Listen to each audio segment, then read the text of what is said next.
Divine greetings, beloveds. Do you see right now out there in the world how Colorstrology is playing a part in our lives? Let's get into it. Welcome, beloveds. I am Tanya Melendez, creator of Chart and Soul Astrology, founder of Cosmic-Nomics, and I have a Cosmic-Nomics lesson for you. The tone deafness of the Pantone color of the year. And as you can see, I am wearing a something similar to this year's or last year's color of chocolate mousse.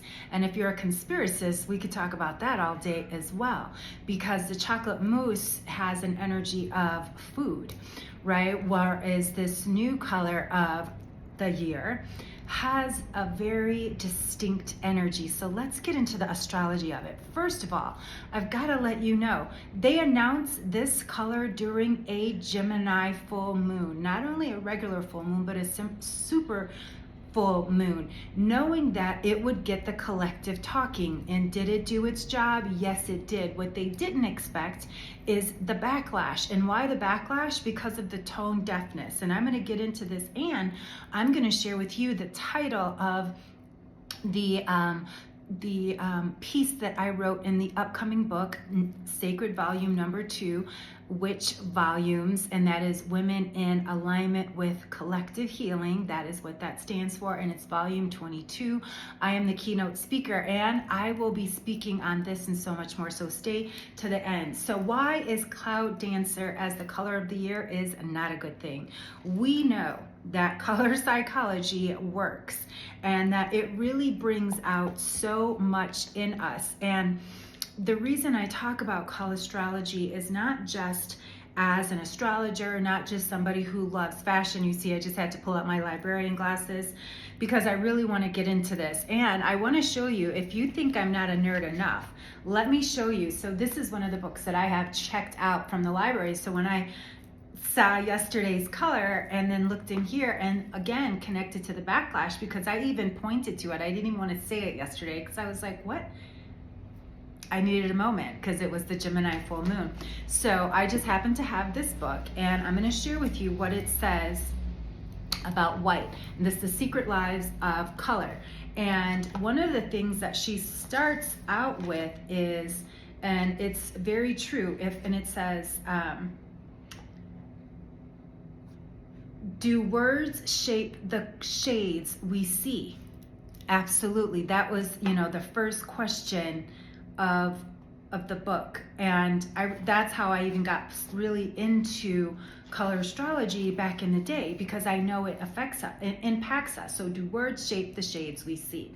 Absolutely. Let's get into it. So the name Cloud Dancer, what does that mean? Let's dive in, because it's more insidious than you think. So that's airy, ungrounded, transient, hard to grasp energy, right?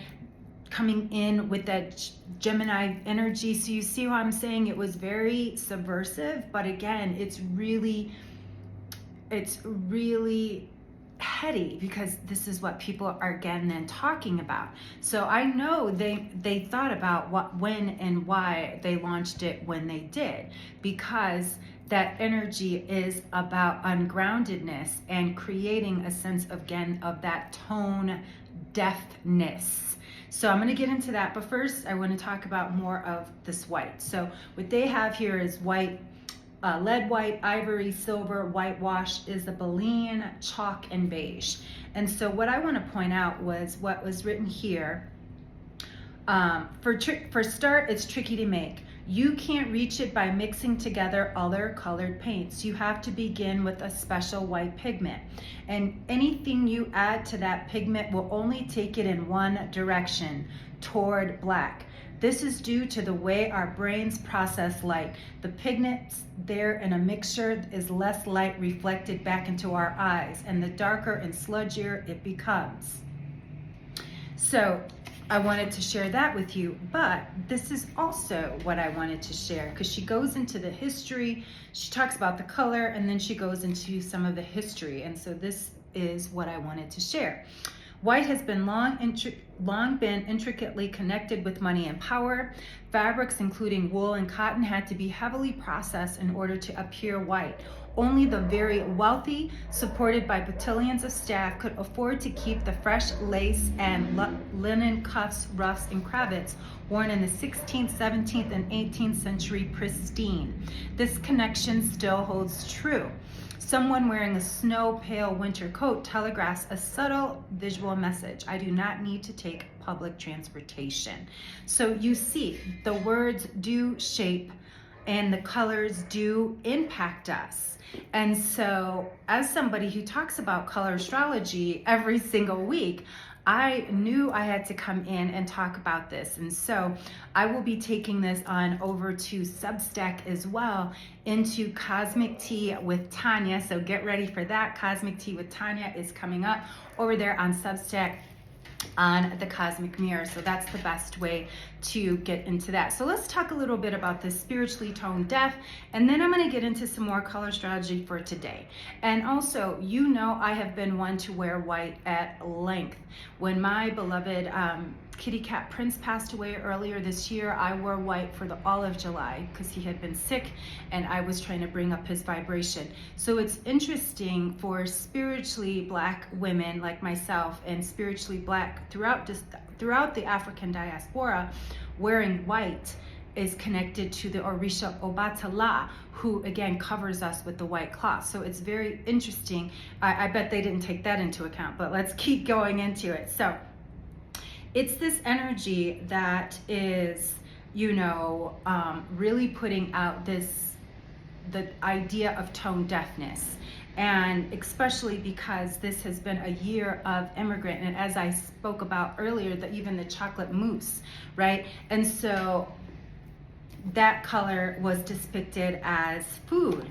And so I'm gonna get back really quick back into this Secret Lives of Color and get into melanin. That's what's in here. It's not black, and it says, what does it say here? Our earliest ancestors in Africa evolved to have dark skin with high concentrations of melanin in order to protect them from the harmful ultraviolet rays of the sun. Descendants of groups who left Africa some 120,000 years ago gradually developed paler skin as they traveled northward because it was a genetic advantage in regions with less light. The Black animal par excellence, though, is the raven. And so then she gets into how these different Black animals, you know, throughout time have then I have a black cat, right? And, oh, that's what I also wanted to share. There was something that I had seen there that I wanted to share. As you saw, I got my glasses, so I really did look into this. And it says, where she talked about, oh no, it went into pitch black and how pitch black brings this energy of fear. But when we close our eyes, what color is it? When we're making love, you know, and our eyes are closed at some point, you know, your eyes are closed. When you're meditating, when you're dreaming, that's in darkness. And so she talks about, through fear, pitch black has also laid symbolic claim to death, which is the most desolate view, a night without end. Both Yama, the Hindu god of death, and Anubis, his ancient Egyptian counterpart, have black skin. Kali, the fearsome Hindu goddess warrior of both creation and destruction, whose name means she who is black in Sanskrit, is usually depicted with dark skin, wearing skeletons and brandishing swords. So, and then she talks about how black wearing is mourning. But I also want to just let you know that black is a color that absorbs. White is a color that reflects. And so again, that tone deafness of reflecting whiteness. And so the energy of a cloud, the energy of a dancer, even the words there, like I said at the very beginning, she spoke about, you know, that very subject. And so, like I said, they probably didn't think, they probably thought it would be a great thing for them to announce this during a Gemini full moon, but more and more people who are becoming in spiritual alignment and doing their spiritual work saw the subversiveness underneath it. And so, especially for Black women and in spiritual communities. And so it is, again, this energy of whiteness everywhere. And so I want to get into it more and more. And as I promised, I wanted to share with you the title of my upcoming chapter in the book, so you will know what I will be talking about as the keynote, but also the theme throughout the book itself and what you're going to be connecting to through me. And I also spoke about this in the astrocartography of how my energy has changed now that I live in a different location away from the coast and now in the center of the country. And so my title is called Stolen Magic, Reclaiming Legacy from Conjure Women to Influencers, the Erasure and Rebirth of Black Women's Spirituality. And with that, I'll be sharing a very big announcement, so please make sure you are in our email community so you do not miss it. I want to make sure we stay connected because things are changing over there on the Metatron streets and I no longer want to play. So stay tuned for that. So I'm super grateful to be able to give the keynote and to share, this insight of Stolen Magic and how this really is, again, so many different things that are coming up. But if we're connected and we know what's happening and we're listening to ourselves at the deepest level, we're saying no. Now, if Pantone doesn't clear this up, they could be canceled too. Remember, this is the end of a snake year.